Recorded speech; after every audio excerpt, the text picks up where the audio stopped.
Hello. Hello. Sir ನಮಸ್ತೆ, ಇದು ಅಭಿಮತ ಟಿವಿಯಿಂದ ಮಾತಾಡುದು. ಓಕೆ. ಈಗ ನಾವು ಈಗಾಗಲೇ ನಿಮ್ಗೆ ಗೊತ್ತಿರಬಹುದು, ನಮ್ಮ ಅಭಿಮತ ಟಿವಿಯಲ್ಲಿ ನಿಶಾನ ಸಾವಿನ ಬಗ್ಗೆ ನಾವು ಅಲ್ಲೇ ಸ್ಥಳಕ್ಕೆ ಬಂದು ವರದಿಯನ್ನ ತೋರಿಸಿದೀವಿ. ಎಲ್ಲರ ಹೌದು. ಜೊತೆ ಮಾತಾಡಿಸಿದೀವಿ, ಅವರ ತಾಯಿ ಜೊತೆ, ಅವರ ಸಂಬಂಧಿಕರ ಜೊತೆ, ಗಂಡನ ಜೊತೆ.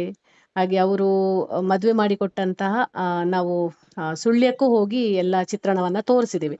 ಬಟ್ ಈಗ ಹೌದು. ಎಲ್ರು ಕೇಳ್ತಾ ಇದ್ದಾರೆ, ನೀವು ಟೆಲಿಕಾಸ್ಟ್ ಮಾಡಿದ್ದೀರಿ, ಆ ಪ್ರಕರಣ ಯಾವ ಹಂತಕ್ಕೆ ಬಂದು ತಲುಪಿದೆ ಅಂತ.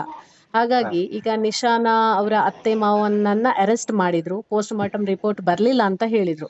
ಬಟ್ ಹೌದು ಈಗ ಆ ಎಲ್ಲಿ ತನಕ ಮುಟ್ಟಿದೆ ಸರ್ ಮೇಡಮ್, ಇದರ ಈಗ ಒಂದು? ಪೋಸ್ಟ್ ಮಾರ್ಟಮ್ ರಿಪೋರ್ಟ್ ಬಂದಿದೆ ಅಂತೆ. ಯಾಕಂದ್ರೆ ಡಾಕ್ಟರ್ ಅವರು ಕರೆಸಿಕೊಂಡು ಅವರು ಡೀಟೇಲ್ಸ್ ಎಲ್ಲ ತೆಗೆದುಕೊಂಡಿದ್ದಾರೆ. ಓಕೆ. ಅದರಲ್ಲಿ ಇದು ಸುಸೈಡ್ ಅಂತ ಹೇಳಿ ಬರಲಿಲ್ಲ, ಹಾ ಬಟ್ ಲಿವರಿಗೆ ಏಟಾಗಿ ಏನೋ ಡ್ಯಾಮೇಜ್ ಆಗಿದೆ ಅಂತ ಹೇಳಿ ಇತ್ತು.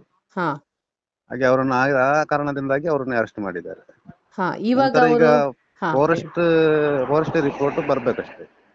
Okay okay. ಅಂದ್ರೆ ಈಗ ಈಗ ನಮ್ಗೆ ಕನ್ಫರ್ಮ್ ಆಗಿದೆಯಾ ಅದು ಸುಸೈಡ್ ಆರ್ ಮರ್ಡರ್ ಅಂತ? ಮರ್ಡರ್ ಅಂತ ಹೇಳಿ. ಮರ್ಡರ್ ಅಂತ ಮೇಲ್ನೋಟಕ್ಕೆ ಗೊತ್ತಾಗಿದೆ, ಅದನ್ನು ಮೇಲ್ನೋಟಕ್ಕೆ ಮರ್ಡರ್ ಮಾಡಿದ್ದಾರೆ ಅಂತ ಮೇಲ್ನೋಟಕ್ಕೆ ಹೌದು ಗೊತ್ತಾಗಿದೆ. ಹೌದು ಹೌದು. ಅದು ಓಕೆ. ಯಾವ ರೀತಿ ಮಾಡಿದ್ದಾರೆ ಅಂತ ಹೇಳಿ ಏನು ಫಾರೆಸ್ಟ್ ರಿಪೋರ್ಟ್ ಬಂದ ನಂತರ ತಿಳಿಯುದು. ಯಾವ ರೀತಿಯಲ್ಲಿ ಮರ್ಡರ್ ಮಾಡಿದ್ದಾರೆ ಅಂತ ಇನ್ನು ತಿಳಿಬೇಕಷ್ಟೇ. ಹೌದು ಈಗ ಆ ಹೌದು. ಮರ್ಡರ್ ಆದ ನಂತರ ಯಾರೆಲ್ಲ ಭೇಟಿ ಕೊಟ್ರು ಸರ್? ಈಗ ಮನೆಗೆ ಯಾರಾದ್ರೂ ಬಂದಿದಾರಾ ಅಥವಾ ಯಾವ ರೀತಿಯ ಬೆಳವಣಿಗೆಗಳಾಗಿದೆ? ಬಂದಿದ್ದಾರೆ, ಧರ್ಮಗುರುಗಳೆಲ್ಲ ಬಂದಿದ್ದಾರೆ. ಓಕೆ ಮತ್ತೆ ನಮ್ಮ ಪುತ್ತೂರು ಶಾಸಕರು ಅಶೋಕ್ ಕುಮಾರ್ ಬಂದಿದ್ದಾರೆ. ಓಕೆ. ಇವತ್ತು ನಮ್ಮ ಆರೋಗ್ಯ ಸಚಿವ ಅಂತ ಯುಟಿ ಖಾದರ್ ಅವರು ಕೂಡ ಬಂದಿದ್ದಾರೆ. ಯಾವ ರೀತಿಯ ಭರವಸೆಯನ್ನ ನೀಡಿದ್ದಾರೆ ಸರ್ ಅವರು? ಅವರು ಇಲ್ಲ, ಈ ಕೇಸನ್ನು ನಾವು ಗಂಭೀರವಾಗಿ ತೆಗೆದುಕೊಂಡಿದ್ದೇವೆ, ಡಿಪಾರ್ಟ್ಮೆಂಟ್ಗೆಲ್ಲ ಮಾತಾಡಿದ್ದೇವೆ. ಹ್ಮ್ ಹ್ಮ್ ಅವರಿಗೆ ಏನು ಕಾನೂನಲ್ಲಿ ಶಿಕ್ಷೆ ಆಗ್ತದೆ ಅದನ್ನು ನಾವು ಮಾಡಿಕೊಡ್ತೇವೆ ಅಂತ ಹೇಳಿ ಹೇಳಿದ್ದಾರೆ. ಹ್ಮ್ ಹ್ಮ್ ಹ್ಮ್ ಈಗ ಸರ್, ಅವರು ಅವರಿಗೆ ಮನೆಯವರಿಗೆ ಏನಾದರೂ ಪರಿಹಾರ ಯಾವ ಇದರಲ್ಲಿ ಕೊಡ್ಬೋದು ಅಂತ ಹೇಳಿ ಸಿಎಂ ಅವರ ಹತ್ರ ಮಾತಾಡಿ, ಮುಖ್ಯಮಂತ್ರಿಗಳಲ್ಲಿ ಮಾತಾಡಿ ನಾವು ನಿಮಗೆ ತಿಳಿಸ್ತೇವೆ ಅಂತ ಹೇಳಿದ್ದಾರೆ. ಈಗ ನಿಶಾನ್ ಅವರ ಗಂಡ ಎಲ್ಲಿದ್ದಾರೆ ಸರ್? ಅವರು ಬ್ಯಾಂಗ್ಳೂರ್ ಹೋಗಿದ್ದಾರೆ. ಓಕೆ. ಅವರ ಇದು ಯಾವ ರೀತಿಯಲ್ಲಿದೆ ನಿಲುವು? ಅವರ ಇವತ್ತಿನವರೆಗೂ ಅವರಿಗೆ ಶಿಕ್ಷೆ ಆಗ್ಬೇಕು, ಅವ್ರು ಮಾಡಿದ್ದ ಕಾರಣ ಅವರಿಗೆ ಶಿಕ್ಷೆ ಆಗ್ಬೇಕು, ಅವರೆಲ್ಲ ಅಡಗಿಸಿದ್ದಾರೆ ಅಂತ ಹೇಳ್ತಾ ಇದ್ರು.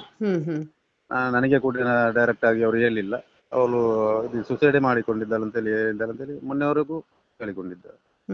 ಆ ಕಾರಣ ನಿಮ್ಮೊಟ್ಟಿಗೆ ನಾನು ಯಾವತ್ತೂ ಇದ್ದೇನೆ ಅಂತೇಳಿ ಹೇಳ್ತಾ ಇದ್ದೇನೆ. Okay okay. ಈಗ ಅವರು ಪೊಲೀಸ್ ಕಸ್ಟಡಿಯಲ್ಲಿದ್ದಾರಾ ಅಥವಾ ಜೈಲಲ್ಲಿ ಇದ್ದಾರಾ, ಹೇಗೆ ಸರ್? ಈಗ ಅವರ ಅತ್ತೆ ಮಾವ ನಾದಿನಿ ಎಲ್ಲ?